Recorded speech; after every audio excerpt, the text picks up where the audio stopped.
3:2. 3:2.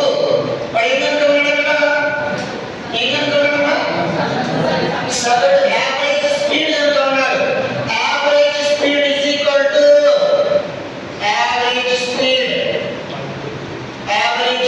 Speed is equal to 3 parts ఉన్నప్పుడు first ఎన్ని కిలోమీటర్లు? 20 కిలోమీటర్లు. 3 × 20 60 ప్లస్ 2 × 30 60 బై టోటల్ ఎంత? 3 + 2 5.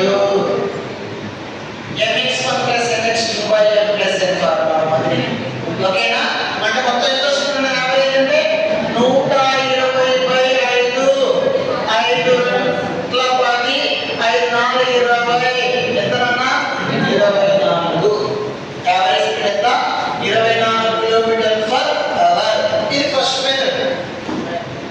మనకి డిస్టెన్స్ ఈక్వల్ గా ఉన్నప్పుడు అట కాకుండా ఏవైనా same distance Bhopal to Indore, Indore to Bhopal ఉన్నప్పుడు వాటి యొక్క వేగాలలో మార్పు ఉంటే average speed is equal to first one 2s1 s2 by s1 plus s2. 2s1 s2. s1 అంటే భోపాల్ టు ఇండోర్ యొక్క స్పీడ్, s2 అంటే Indore to Bhopal speed by 2ab × a + b formula. That is equal to average speed ఎంత వస్తుంది? 2 × 20 × 30 by 20 + 30 is equal to 2 × 20 × 30 by ఎంత వస్తుంది? 50. ఒక 0 ఒక 0 cancel. అప్పుడు ఎంత వస్తుంది? 5 1 8 5 4 20 4 8 8 3 24. అంటే యావరేజ్ స్పీడ్ ఎంత ఉన్నా 24 km/h.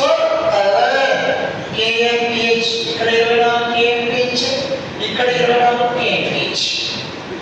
యావరేజ్ నార్మలైజ్ చేసుకుని ఇది కనుక్కోవడం.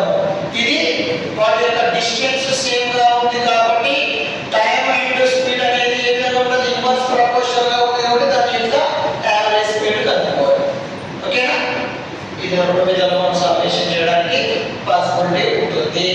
కాబట్టి మీరు కూడా లెక్క ఇచ్చినప్పుడు మనకు అక్కడ ఇచ్చినటువంటి టర్మ్ ఏమి ఇచ్చినాడు మనం ఫైండ్ అవుట్ చేయాలా, అది కొంచెం